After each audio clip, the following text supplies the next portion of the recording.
Dito nga pala sa Undergod Podcast, pinag-uusapan namin yung mga bagay, deep dive sa mga bagay patungkol sa faith, sa kultura, about creativity. At kung hindi ka pa nakasubscribe, click mo na yung subscribe button dyan at share mo na rin tong episode na to para malaman ng algorithm ng YouTube na gusto mo yung mga ganitong klase ng usapan. Balik tayo sa umpisa, tol. Gusto ko malaman kung paano nag-umpisa yung yung battle rap journey mo, tol. So, kung malaman, nag-umpisa ka ba as battle rapper talaga agad o nag-umpisa ka like sumusulat ka muna ng kanta, ganyan? Ko ang pinakaunang bungad sa akin ng hip-hop talaga, battle rap na agad. Ano nun kaputukan ng flip top, nun, elementary, grade 1, gano'n. Oh, grabe. Pinanood lang siya sa akin ng pinsang ko. Ang unang battle na panood, Okay. sorry, Yeah. Wala lang na overwhelmed lang ako battle ko na, overwhelmed ako nag grade 1 ka lang noon, bro. Mga anong year 'yon, tol?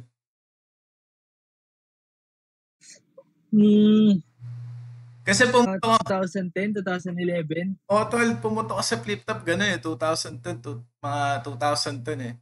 Tapos tol, first ano na ako nung college, first year college na ako noon.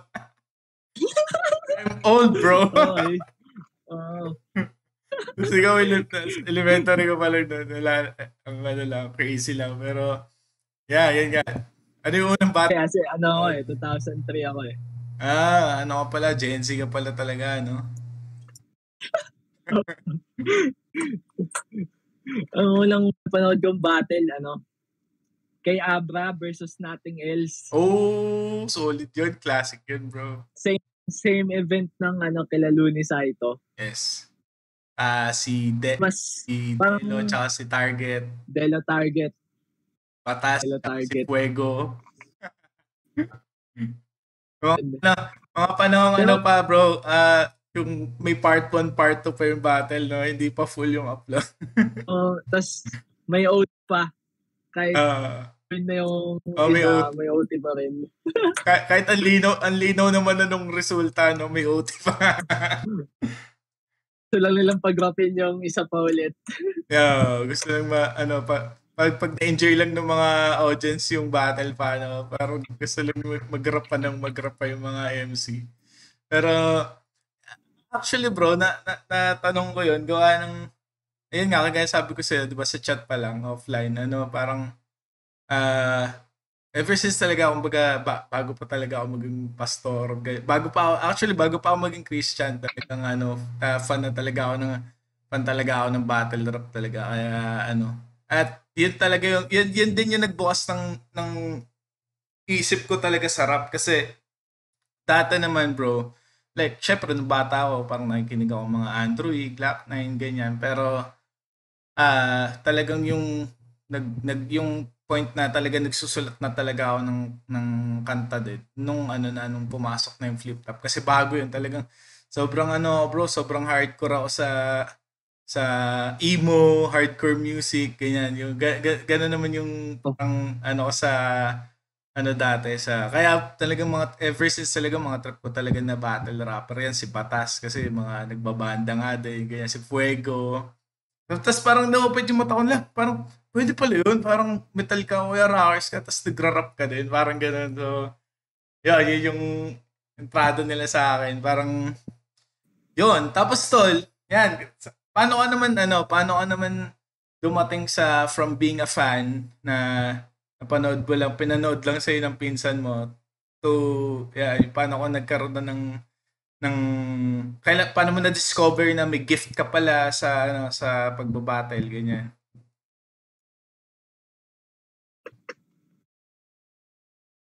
Kasi nung elementary, ito parang na lang, pero yun nga, kaputuan ng flip top nun. So, maraming yung mga kaklase ko na, syempre, kumbaga, boom din talaga yung flip top. So, may mga banatan dati na parang banat, yung nakita ko yung panty ng nanay mo ganito kalaki. Yung mga ganun. Tapos parang nagbabatuhan sila ng line. So, kadalasan, ako na din ako. Pero ano lang yung katuwaan lang. Tapos Ah. parang nung naging seryoso na talaga siya nung nagsampa ako ng high school. Lalo Mm. sa dito sa Bulacan, parang meron kasing malakas din kasi yung Eksena. ng hip hop dito sa Bulacan eh. Akin naman kasi dito sa Bulacan, yung a cappella na battle rap. Ako kasi ang naging introduction ko sa hip hop hindi music eh. Kumbaga secondary na lang yung music. So parang medyo nahirapan akong mag ganong kasi parang ang naging ano ko yung a cappella na ano eh. So ang medyo hindi ako nakakasabay sa beat nun. Pero parang Mm. may time nga na parang naging ano pa ako, stuck kasi parang doon tapos parang bibitaw ako dun sa beat tapos medyo off ako sa beat. Ah. Pero may naman na parang medyo nakasabay naman tapos parang ang naging ano ko talaga si Duma. Si Mm. Duma. Parang nag-mentor sa'yo. Hindi siya nag-mentor eh. Siya yung unang nagpa-battle sa akin sa Mm. parang event nun sa bahay niya. Parang sa mga tropa niya siguro. Tapos dun yung venue dun sa sala nila. Mm. Ayos yun Tapos ah. Tapos ano na rin, una kong acapella battle na talaga siguro. yun. Acapella na yung battle nyo nun. Acapella na yun. Sino yung ka-battle mo? So,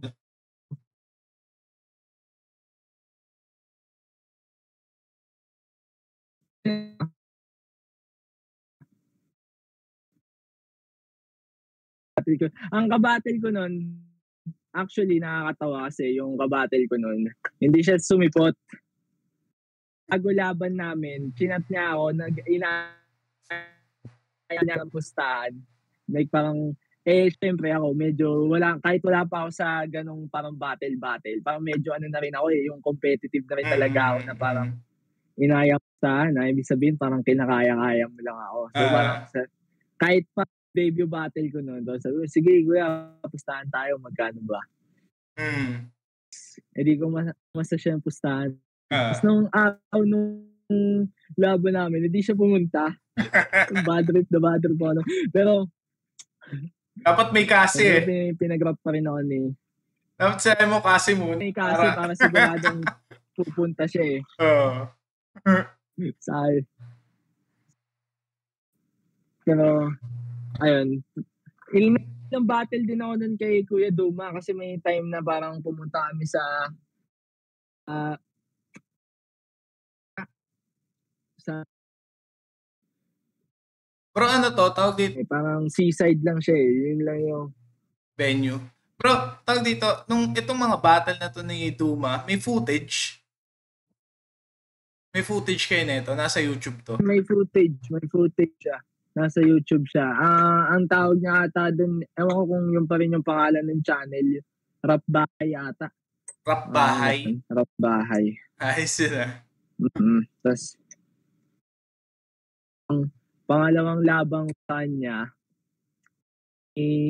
Gapo sa may gilid lang ata ng seaside yun eh. Parang kaming dagat eh. Tapos may nagkakaraoke pa nga yun eh. May nagkakaraoke pa doon eh. Dinig sa video yun. May video yun. Battle ko kay Shiba. Diba? Ano yun? Si Shiba, yun yung una kong nakalaban na solid din talaga. Parang ano siya, taga Valenzuela siya eh. Tapos medyo may pagkahambing siya kay Apex. Malupit din yan si Shiba. Lugar eh, no? Valenzuela siya, Valenzuela. Nice, solid. Tapos, paano nakailang battle ka doon hanggang bago ka ma-discover sa Motos ba talaga yung unang ano mo? Yung talagang liga na parang minor league na sinalihan mo? Sa ano eh, sa Pulo eh. Doon ako unang nag-tournament eh. Okay. Ang dami binabatelan ng mga panahon na yun eh. Kasi bumabattle din ako nun sa Asbagan sa Sunugan eh. Sa Batangas naman. Palipat-lipat nga ako ng lugar eh. Talagang, Isipin mo, nasa Bulacan ako, tapos pupunta ako Batangas para battle lang ako. tas Tapos, dun ilang sa taong ka pa pulo, lang neto, bro? bata na yun, so, ito, mga 20 years old ako. Okay. 19, ganun. So, medyo maluwag din yung parents mo, sa ganun. Buti suportado naman ng ang sinabi ng mga magulang mo nung masok ka sa tol. Ang tagal ko rin inano yun. Bukod sa bago pa ako lumaban kay Duma, may mga battle na sa Batcha, sa may Northville dito sa Bulan, Northville Batcha. May ano doon, parang freestyle. Tapos parang lagi akong tumatakas dito sa bahay para sasali ako doon. Tapos bago ako, pumutaw na ako nakilala ni Duma eh. Pero bago ako naging, mayroong isang rapper sa Bulacan na kumuha sa akin bilang kagrupo. Parang yung grupo niya Rebels Blood. Tapos siya, parang may mga bata lang siya, parang mga baguhan na bata. Tapos parang yung gagabayan niya ba, parang ganun. Hmm. Ayun, tapos nakalimutan ko na sa nakilala ni Duma, pero ayun, tapos sabi pinatanong. Okay lang yan, bro. Hindi ka naman hindi naman mapapanood siguro ni Duman kung content natin. Ayun. And I mean, yung ko, kumbaga, buti, parang sinuport ka naman ng parents mo. Pero may mga times pala na gano'n, tumatakas-takas ka din, no? Siyempre, nung medyo lumalim na rin, na parang, ayan, sa Pulo, FRBL, Motus, medyo parang, tas lalo na yung mga video, parang makikita na rin naman nila. Wala, yan na din nila, tinanggap na lang din nila. Yeah, naintindihan na din nila yung mo, passion mo, Oo. Yeah. Solid. Tol, kaya ako natanong kung yung nauna ba sa'yo is yung battle or yung yung music. Pero nagre-release ka rin ng music, di ba? Nagawa ka rin music. Pero nakatago lang. Hindi mo pa nire-release.